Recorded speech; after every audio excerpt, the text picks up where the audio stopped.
আমরা এখন রয়েছি নারাজল রাজবাড়ির বিপ্লবী কক্ষ, যেখানে বিপ্লবীরা যে বাড়িতে থেকে সব গুপ্ত মিটিং করতো, আমরা সেই পার্টে রয়েছি। যদিও বিশাল রাজবাড়ি, যার হয়তো শেষ নেই, হ্যাঁ বিশাল রাজবাড়ি। হ্যাঁ, তা আমরা যেখানে, এটা পিছনের পার্ট হচ্ছে বিভিন্ন, এই এদরা, হ্যাঁ আমার স্ত্রী ববিতা, ছোটো মেয়ে সোমাশ্রী, বাবু, আই বাবু এরকম বদমাশি করিস না, এদিকে দেখা ভালো করে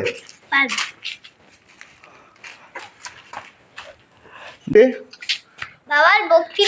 এখন এই স্থানটা অবশ্য বিপ্লবীরা থাকতো, গুপ্ত সব গৃহ। ছাদগুলো দেখুন কীভাবে তৈরি করা হয়েছে। এখানে পড়েছিল ক্ষুদিরাম বসু, আমাদের সর্বাধিনায়ক বলা যেতে পারে, নেতাজি সুভাষচন্দ্র বসু, ইভেন জওহরলাল নেহরু, মহাত্মা গান্ধীর পা পড়েছিল এই স্থানে। বিশাল বড় রাজবাড়ি, ভগ্ন কিছু হয়েছে, এখনও কিছু ফ্যামিলি থাকে। বেশি যাব না ভেতরে, হয়তো সাপ খোপ থাকতে পারে।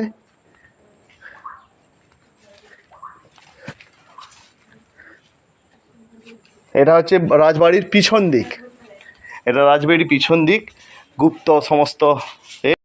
রাজবাড়ির সম্বন্ধে পরবর্তী ভিডিওতে আমি ডিটেলস দেবো, কীভাবে এখানে বিপ্লবীরা অর্থাৎ ক্ষুদিরাম বসু, প্রফুল্ল চাকিরা বোমা তৈরি করতো, নেতাজি সুভাষচন্দ্র বসু এসে কী মিটিং করতেন, কি, ঠিক আছে। আর এখান থেকে কোথায় গুপ্ত পথ, এই গুপ্ত পথ কোনো ভিডিওতে আমরা দেখতে পারি না।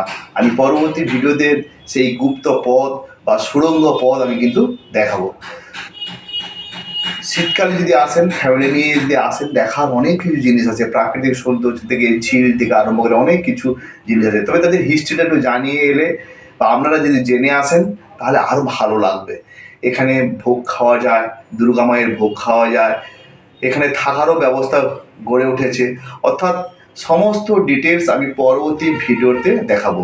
আমি আবারও বলছি, আমি যে সমস্ত ভিডিওগুলো দেখাবো, যে গুপ্তপথ, কোথায় স্বাধীনতা সংগ্রামীরা থাকতেন, কি তাদের প্রোগ্রাম করতেন, সমস্ত ডিটেলস এবার রাজবাড়ির পুরনো কাহিনী আমি নেক্সট ভিডিওতে কিন্তু দেখানোর চেষ্টা করব।